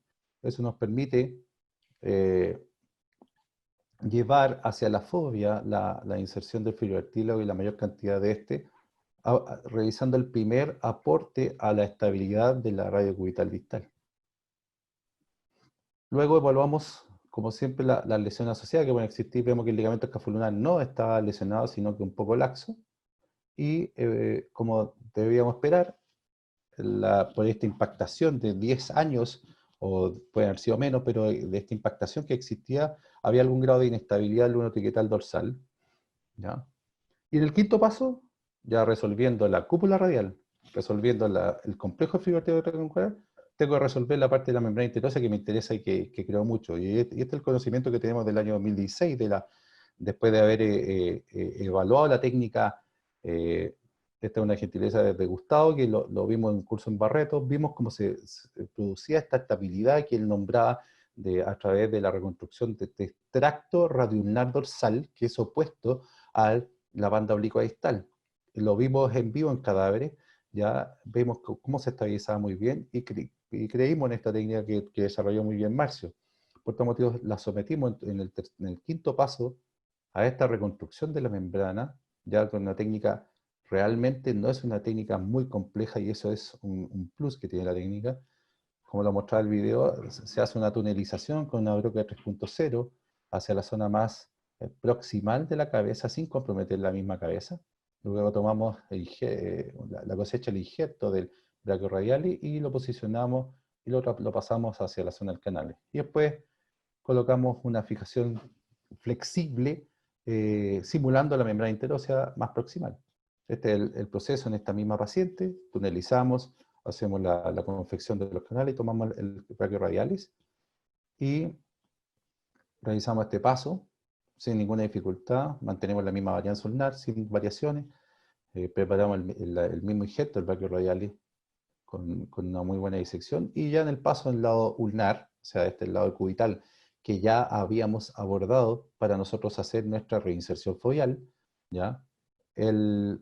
Colocamos y posicionamos el injerto firmemente con algún material que nos permita esto. Y eso le da una estabilidad final antes del cierre a la radio cubital distal comparativamente con la que teníamos anteriormente. Resultados operatorios, este es el control en febrero de la cúpula con una cabeza bien espaciada. Se mantiene la radio ulnar distal en una posición que es muy adecuada, pero nos interesa más el tiempo como la evolución clínica. Ya aparte, porque la radiografía puede estar muy bien. Después de que pasa el momento de dolor, iniciamos la rehabilitación con un equipo kinésico muy entrenado, el cual va a trabajar en la propiocepción, a mejorar la fuerza, a mejorar los rangos progresivamente. Este es el control operatorio a 6 meses. Vemos una mínima migración de la radio ulnar, pero sabemos que el eje axial está conservado con esta prótesis de la cúpula radial que no la teníamos anteriormente. Este es el resultado, los rangos articulares a los 6 meses de operar. La paciente no presenta ya hoy este dolor en la parte dorsal del antebrazo, no tiene sintomatología de nervio interóseo posterior y no presenta dolor radiocubital distal. En este instante, aparte estéticamente para ella, que para nosotros puede ser muy secundario, pero para ella es muy importante, no ha tenido inconvenientes. En resumen, en general, es una técnica que es reproducible. El tiempo quirúrgico en general no es excedido, no dura más allá de 1 hora. Hasta el momento hemos tenido buen resultado funcional y creo que hay que ir depurando la técnica para poder ir mejorando esto. Y ha sido una buena opción para solucionar algo que me era difícil y su universidad en general nos costaba hacer esta resolución de las lesiones más crónicas del escleropresti. Muchas gracias. Una pregunta de René, de mi parte.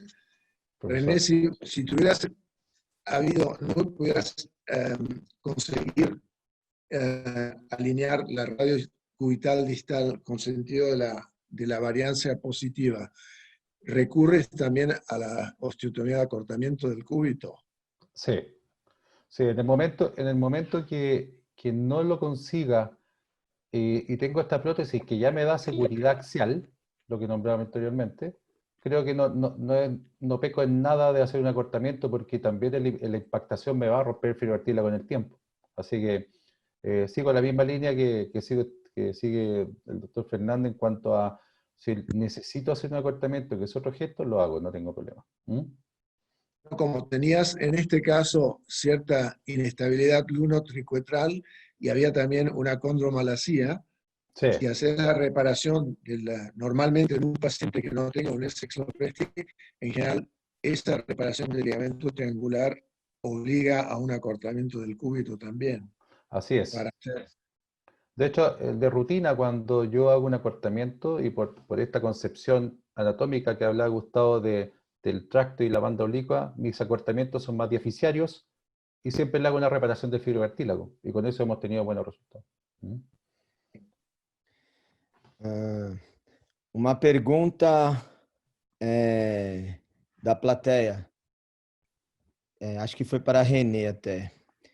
Se não tem não te preocupa no caso clônico, o potencial de cicatrização de fibrocartílago, porque tinha 10 anos de lesão. O que pensas e o que? Sí, en las primeras descripciones, y lo recordamos todos, de Nakamura, Nakamura da 7 meses como el límite de reparación o reinserción del fibrocartílago.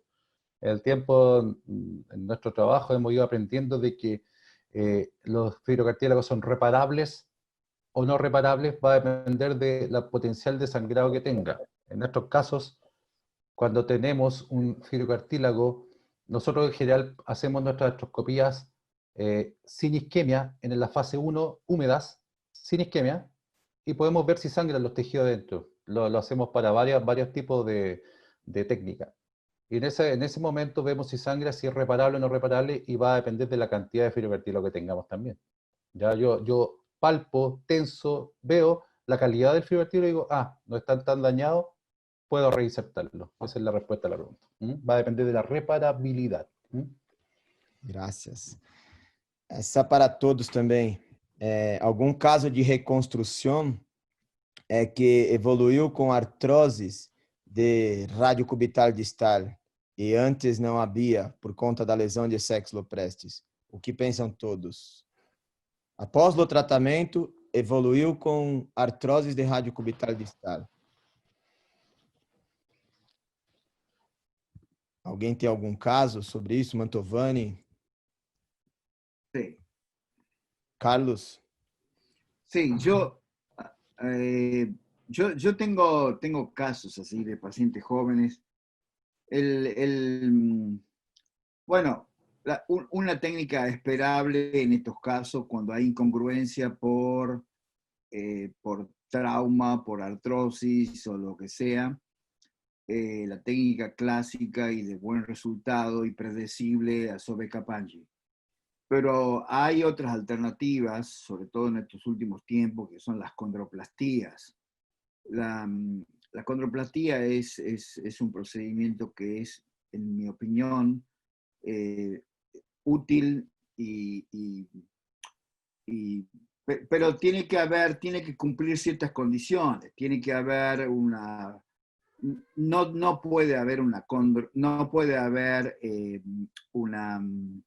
discrepancia de longitud, tiene que haber cierto equilibrio en los ligamentos. Uno puede hacer al mismo tiempo una osteotomía de acortamiento y una condroplastía, sobre todo en personas que son menos de 25 o 30 años, que a veces presentan artrosis post-fracturas y uno no quiere hacer una Sobe-Kapanji, sobre todo en varones, que sabemos que se pierde fuerza en este tipo de pronosupinatoria, entonces la condroplastía es una forma, pero yo siempre pienso en la anatomía y los beneficios de estas técnicas, mucho tienen que ver con la denervación del tejido, ¿no? No estoy tan seguro.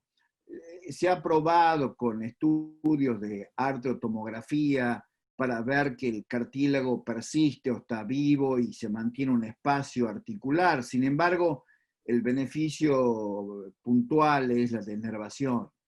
Y muchas de estas técnicas es así. Pero yo quiero, si me permitís, Marcio, yo quiero hacer una pregunta al resto del panel, porque porque a veces yo veo casos así, en donde primero la reconstrucción de la membrana interósea en el tercio medio me parece que no es una buena idea.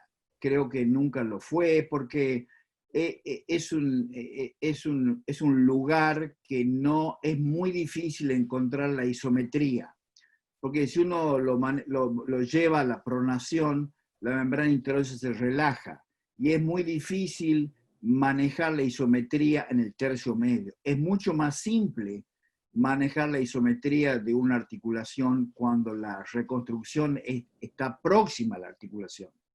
Y en ese sentido, el tracto, la reconstrucción del tracto me parece una idea brillante porque fundamentalmente porque es isométrica y el brazo de palanca que tiene es muy controlable para la articulación. Y esto ocurre mecánicamente con lo que ocurre con es exactamente igual que lo que ocurre con con la distal radial ulnar joint, que la porción superficial es más larga y la porción foveal es más corta. Y es más corta porque está cerca de la articulación. Entonces, es mucho más fácil tener una fijación ahí que demás, ¿no? Pero lo llamativo para mí es que yo he visto casos que esta cupulectomía que nosotros hacíamos, y probablemente Diego tenga también una experiencia parecida o no, pasaba muchísimos años que el paciente estaba asintomático. De hecho, no hemos visto en todos los pacientes esto que se refiere a la literatura, que produce artrosis y que hay muchos pacientes que permanecen asintomáticos durante años. Y yo en mi práctica esto lo he visto. Y entonces, ¿a qué se debe habiendo este tipo de lesión? Y lo que me parece, y yo les pregunto a ustedes, ¿qué observación con respecto a este? ¿Las cupulectomías nunca funcionaron? Nunca funcionaron. ¿En qué condiciones funcionan y en qué condiciones no funcionan? Diego. Claro. Bueno, a mí me parece, yo tengo también la misma experiencia que has tenido tú, que no todas las cupulectomías son sintomáticas y hay pacientes que viven con una inestabilidad longitudinal, con muy poco migración proximal. Puede ser que tenga una membrana interosa que se curó o una banda distal banda oblicuo distal que no se lesionó. Puede ser una cuestión lesional a donde el paciente le queda una estabilidad residual aceptable. Pero fundamentalmente va con el tipo de trabajo que haga el paciente. Si el paciente es una secretaria que está en la computadora y tenés otro que es un albañil de trabajo pesado, yo creo que ahí está el problema de que cuánto se puede tolerar una resección de la cabeza del radio. Sí. Concuerdo mucho con lo que dice Carlos. Creo que la concepción de la isometría es brillante en eso, y lo que dice Diego con su expertise en tantos años, yo concuerdo mucho con lo que hemos visualizado. O sea, en la experiencia de nosotros más jóvenes en esto, en el sentido por ejemplo, en las reparaciones del fibro cartílago triangular que yo he tenido, que tengo pacientes que son laxos o mujeres, hay mucha diferencia en los resultados si el pronador cuadrado es muy delgado, por ejemplo, y por eso los resultados son peores en las mujeres.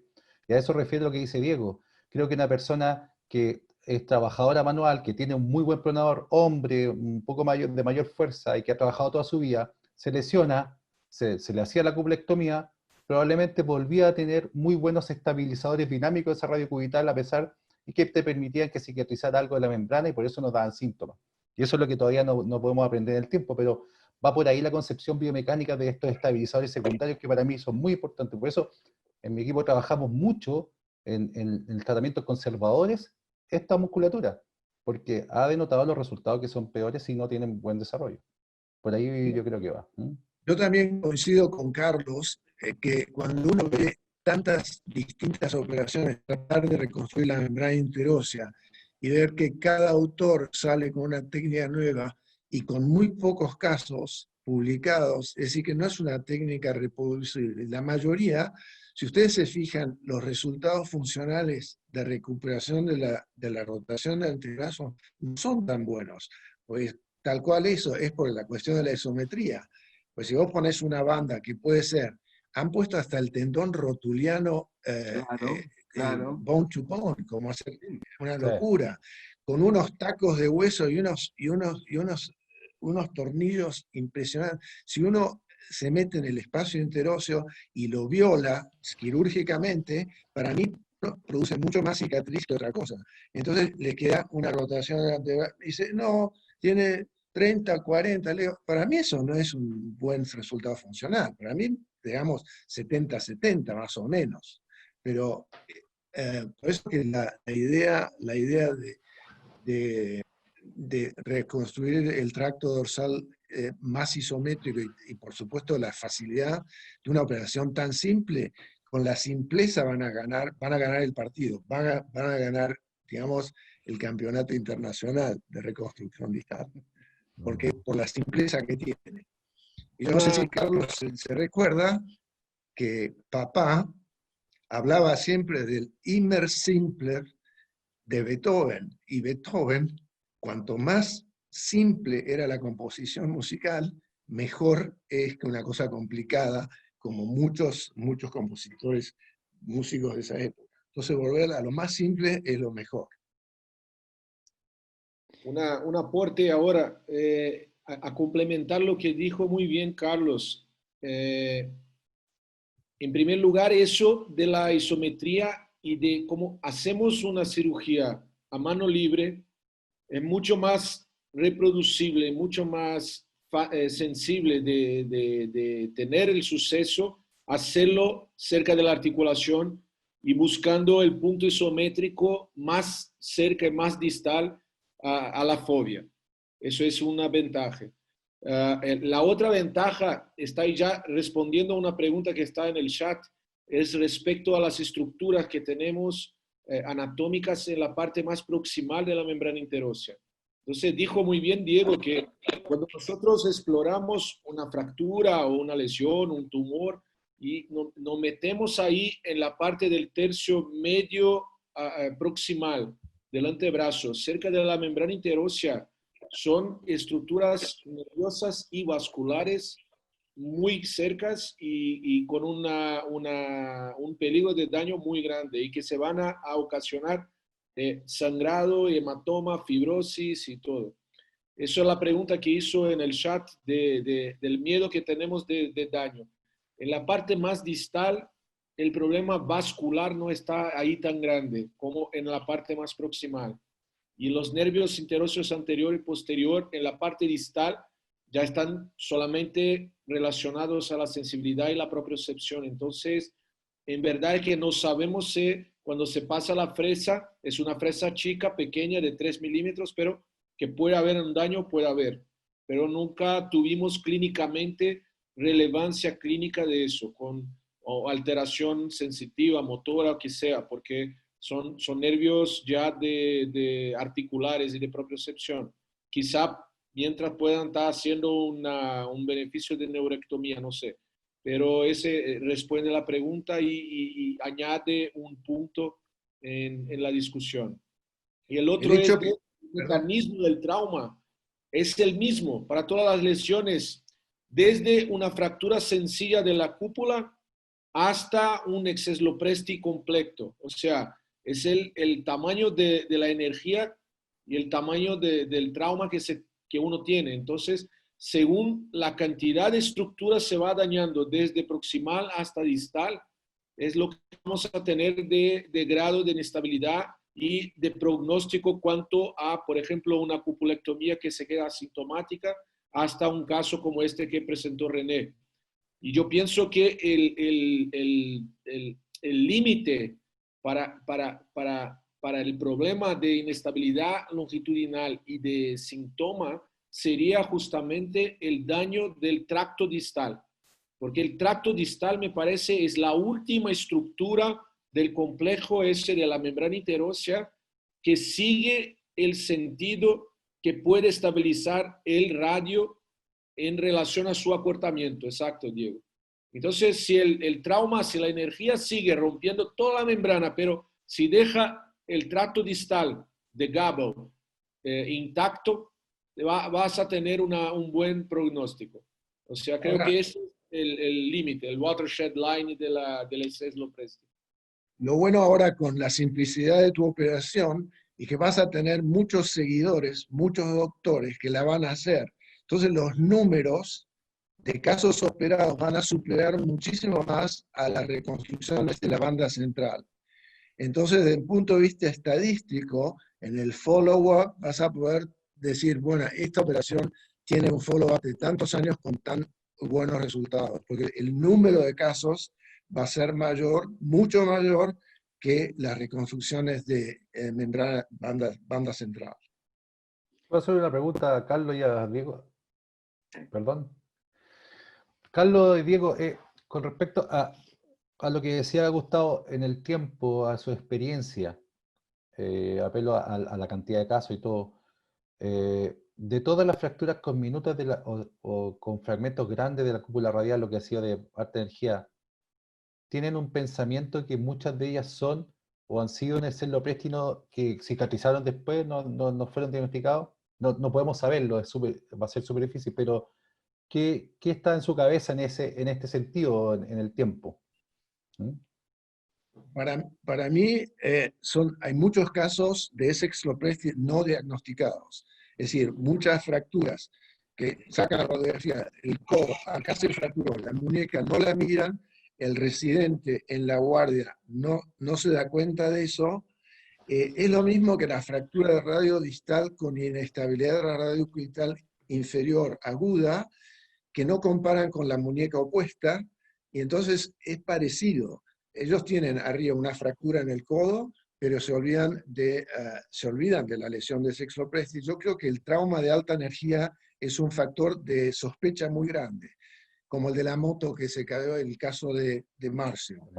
Ese tipo de accidente, pero una fractura en una paciente un poquito osteoporótica, que se caiga y se rompa la fractura, la cúpula radial, hay que examinar la radio cubital inferior. Si duele, entonces sospechar. Y si sospecha, estabilizar. Entonces tú puedes poner una osteosinte de radio y pasarle un Kirchner transradio cubital, cúbito radial, percutáneo por 3 semanas y poner una férula. Es muy probable que la lesión del complejo, toda la parte y el tracto y todo lo que sea alrededor de la radio cubital inferior, se cicatrice primariamente sin necesidad ni siquiera de operar.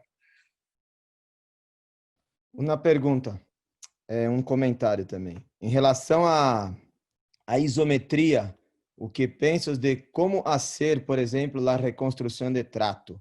Que todas as charlas que apresentam, ou que Mantovani apresenta, perguntam em que posição se fica no antebraço, ou quando se reconstrói a banda central, que posição se fica no antebraço.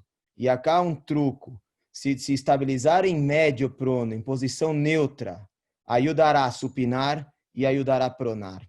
Solo isso. Doctor Carlos. Sí, eso es perfecto porque es isométrico, por eso es así. Ahora, yo, 2 observaciones solamente de la experiencia o tal vez de mirar casos y preguntarme cosas. Primero que nada, es difícil pensar que la membrana interósea no cicatriza. La membrana interósea debe cicatrizar. No existe posibilidad para que no cicatrice. Es lo mismo que ocurre en el túnel del carpo. Cuando uno hace una liberación del túnel del carpo, uno opera a estos pacientes que a veces no andan bien, o a los 3 meses o a los 4 meses, y lo que encuentra parece dar la impresión de que nunca hubiera sido liberado. Y en realidad está cicatrizado, eso es lo que ocurre. Se cicatriza de vuelta, porque es impensable que un ligamento, sobre todo que es una estructura que no es articular en el sentido biológico, hay sangre, y donde hay sangre hay cicatriz. Tal vez cicatriza con un elongado no perfecto, pero cicatriz siempre va a haber. Eso si uno es difícil establecer eso si no cicatriza. Yo creo que cicatriza, porque me parece difícil no pensar que el organismo no va a hacer nada con una ruptura. El organismo cicatriza, un hueso cicatriza de una forma o de otra, pero lo cicatriza. Y en los casos donde a mí siempre me llama la atención que si uno la coloca en el punto isométrico, tiene que funcionar bien. Y yo, cada vez que uno piensa siempre que, cada vez que veía un artículo de la Mayo Clinic de Julia Adams y otros autores, inclusive de gente muy importante, Leo Osterman y demás, que como decía Diego, colocan allograft con hueso, tendón, hueso. Es algo... Allograft de tendón de Aquiles, ¿podés imaginar? Sí, no, es algo... Es una violación del espacio interóseo, es una violación, es una penetración. Es realmente, sí, una cosa realmente casi, digamos, sí, promiscua. Sí. Yo diría, Diego... É um estupro. Un estupro. La violación. Sí, o es un estupro o es un ataque de habilidad, ¿no? Que a alguien se le ocurre que debe ser así, coloca, en fin, es impensable isso. A mesma impressão eu tive da técnica de reconstrução, essa descrita agora, mais recente, da DOB com enxerto Palmar longo. essa descrita por esse autor americano. Eu não consegui entender no artigo como ele propõe e também acho que tecnicamente deve ser muito difícil fazer. Não deve ser tão simples. Okay. En fin. Bom, tá tarde. La única más o menos biológica y autóloga es la de Fieschi Núñez y la de Cloros con el pronador redondo, el tendón de la tuberosidad del radio, el pronador redondo, bajarlo hacia abajo, hacia el cúbito. Esa es la única que a mí me parece más o menos biológica o ecológica, como se dice ahora.